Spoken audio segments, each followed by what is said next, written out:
the onslaught of Typhoon Ulysses. According to the NDRRMC, at least 33 have died across the country due to drowning, landslides, and electrocution, while 20 have been injured. Thousands of residents have also been transferred to evacuation centers, making it challenging for officials to implement COVID-19 protocols.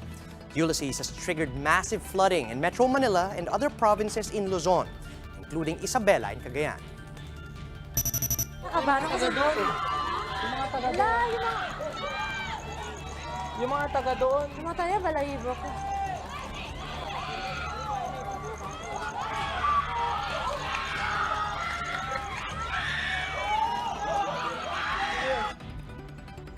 Children and other residents screamed in the dead of the night as floodwaters invaded their homes on Friday. They were forced to climb up to the roofs of their houses and turn to social media to seek rescue. The provincial governments of Cagayan and Isabela have both declared a state of calamity as flooding continues to be a threat. The massive flooding is being attributed to the water release of Magat Dam, which is swollen due to heavy rains. Let's get the latest on this from Pag-asa hydrologist Richard Orindain. He's now joining us over the phone. Sir Richard, good afternoon. I would like to find out, is the Magat Dam still releasing water up to this moment? Yes, as of 2 o'clock, we have 2 gates equivalent to 4 meters total opening, and the total discharge is 860 cubic meter per second. And Magat Dam inflow as of 2 p.m. is 673 cubic meter per second. So we're hoping that today or tonight, maybe only 1 gate will be opened. All right, Sir Richard, does this now pose any additional danger? Could you tell us precisely how this will affect the communities and how long this needs to continue? Well, for now, as of 2 p.m., our station from Tuguegarao, Cagayan, reported that some areas is now receding, and aside from receding in the lower Cagayan, in the upper Cagayan river system, like the San Agustin, Jones, Itiague, Alicia, Angadanan, Kawayan City, Nagilian, Reyna, Mercedes, still flooding, but as of the moment is now receding. All right, that is good to hear that the floods are now receding. But then with everything that's happened, with all of the flooding that has occurred, could you say that this was within your forecast or any of your expectations? Or how far off were the expectations in relation to what actually happened?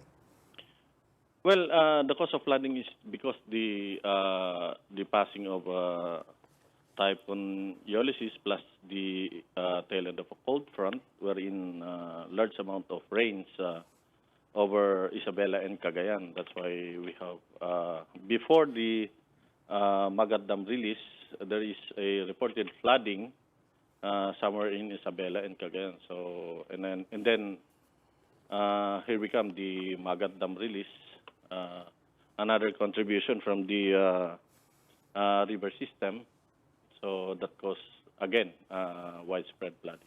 All right, given the widespread flooding, not just in Cagayan and Isabela, also in parts of Marikina and others, could you share with us what is the standard operating procedure on informing the particular LGUs that will be affected by the release of dams? Who has the authority, and when do LGUs need to be informed? Well, ang umpisa ng ano niyan, before the release of any dams, mag-i-issue kami ng flood warning operation number 1, and then isa-send namin sa dam authorities, and then magre-reply sila na lahat ng equipment naka-ready na. Walang sirang equipment like siren. Pag may sirang siren, kailangan puntahan nila ng mobile, and then i-report nila sa amin. And yun na yung umpisa ng i-disseminate na namin na anytime na nag-issue na kami ng ganong protocol, anytime pwede na mag-release. So, once na magre-release na ang isang dam, i-inform ang pag-asa na magre-release na kami ganitong oras, ganitong total opening, kung ilang gate, and then ipapadala namin sa OCD after namin ma-receive yung information, padala namin sa Office of Civil Defense. Coffee furnace ang yung affected areas, like for example, for Magat Dam, we have the Regional Office of Civil Defense, plus the area of concern, which is the Isabela and Cagayan. And then yung PDRRM officer, sila yung magde-disseminate doon sa local. Pero mayroon ding copy furnace, dinediretso na minsan ng Magat Dam office doon sa particular affected area. Ibinibigay na kagad nila yung flood, yung information na yan. Alright, so nalalaman kagad ng LGU. Thank you for those clarifications. We have Mr. Richard Orendain from Pag-asa. Salamat po. Okay. Cagayan Governor Manuel Mamba is appealing to the national government for assistance. Governor Mamba said the province alone has already recorded 9 deaths and an additional 9 casualties due to the unexpected impact of Ulysses. Ang pakiusap ko po sa national government is to help us out with the rescue and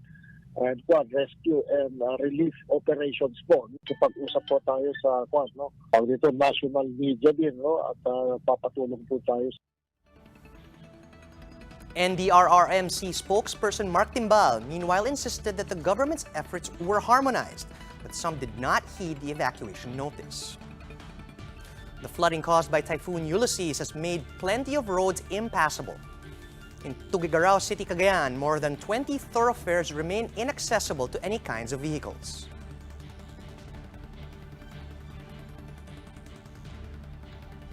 Those who need rescue and other assistance in the provinces of Cagayan and Isabela may reach the hotlines shown on the screen.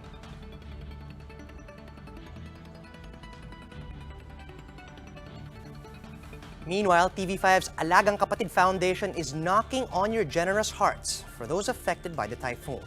For cash donations, here are our bank details where you can deposit.